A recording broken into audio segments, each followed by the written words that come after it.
Welcome everybody to the third nomination for the Physical Film Awards of 2025, and this nomination category is Best Blu-ray. So first up, in no particular order, is Edge of Eternity from Indicator. So not my favourite film that they've released this year, but it is a short 80-minute, really tight-knit film noir thriller, directed by Don Siegel, and just really entertaining. And that final fight scene, absolutely glorious. So just really cool to finally have that on Blu-ray. And then we have two from Eureka. We have first up The Bells of Death, easily one of my favorite kind of martial arts films from this year. And had a new a Blu-ray master from Celestial Pictures, and looked great. And really like the artwork that it's got going on here as well, although the under one isn't the best. But yeah, slipcover is good, and the Blu-ray overall looks fantastic. Then also from Eureka via the Masters of Cinema line, we have Shogun's Samurai, another excellent effort, and new 4K restoration by Toei. So again, looks absolutely superb. Really rather nice artwork once again as well. Then we have a couple from BFI, High and Low, absolutely superb Akira Kurosawa film, one of my favourite first time watches of this year. Uh, Newly restored and presented in high definition as well. Another Akira Kurosawa film, Stray Dog. So this is presented in high definition, so it's not had as much a restoration work as High and Low, but it still looked pretty good. And the fact is that we still get it on Blu-ray in a widely available form. And that is another thing to really praise about this year, that a lot of films that have been not available physically for quite some time have finally been given a physical release that is easily purchasable.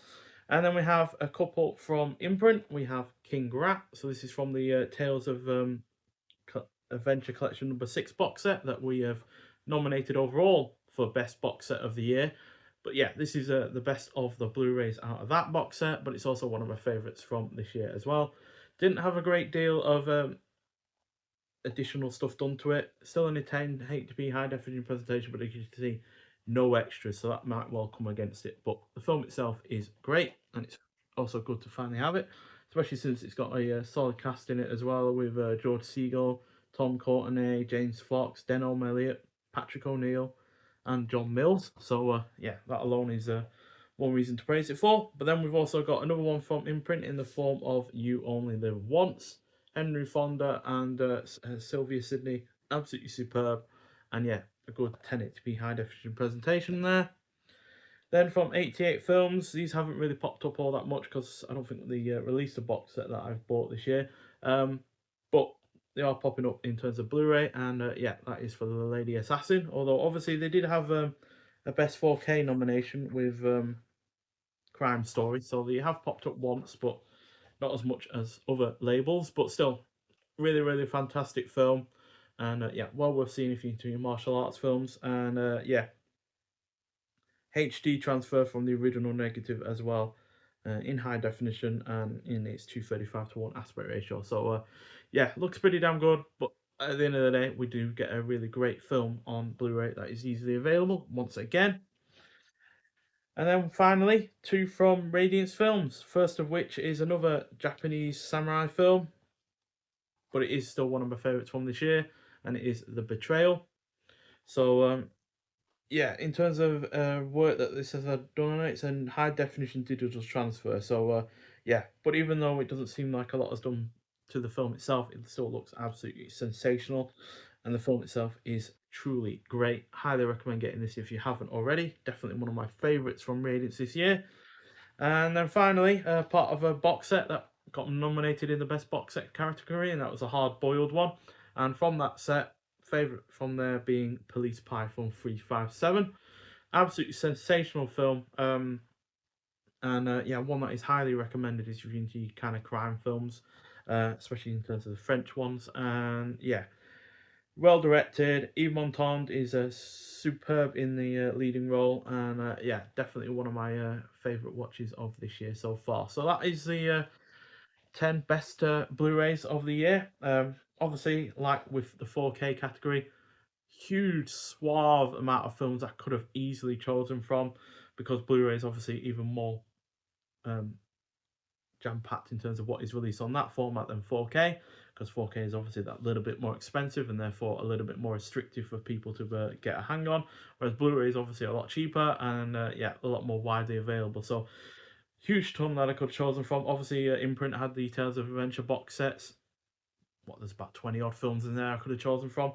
And then obviously there's been a whole swath of Indicator releases that we've had as well, like Behold a Pale Horse and Justice for All, Spawn of the North. Could have chosen any one of them, quite frankly. And yeah, obviously, our video have also released some um, stuff on Blu-ray as well in either their box sets. Eureka have also released a ton of box sets, as well as several more on Blu-ray as well. So and then obviously Radiance Films rarely release stuff on 4K these days, or at all at the moment. I do believe they are getting into that next year. They are releasing Cutter's Way on 4K, which I'm really looking forward to. We have obviously already had that from them via their via another one of their labels. I can't remember the name of it now, but I don't think they sell anymore via that label anymore. But yeah, still plenty of Blu-rays to choose from. Radiance and Imprint being the two main ones in that regard, but still, I've had to narrow it down to 10, and I've done that in a way that I feel best, and that is going off of basically either sheer enjoyment of the film and whether or not the Blu-ray has added or taken away from that, or just purely in terms of general favourite films overall that have also not been impacted by the Blu-ray quality in a negative way.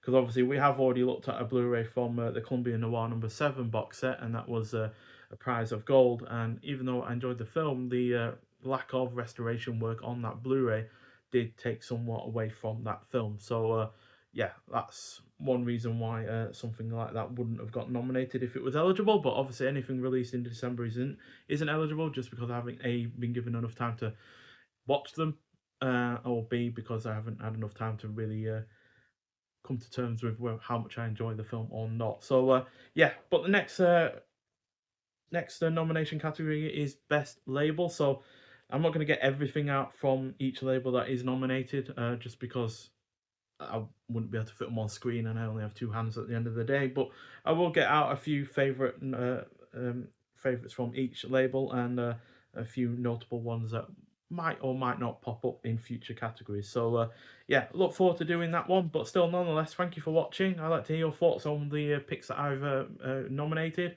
and what films you'd nominate if you were doing a best Blu-ray category as well. But nonetheless, thank you for watching, and I'll see you in the next one.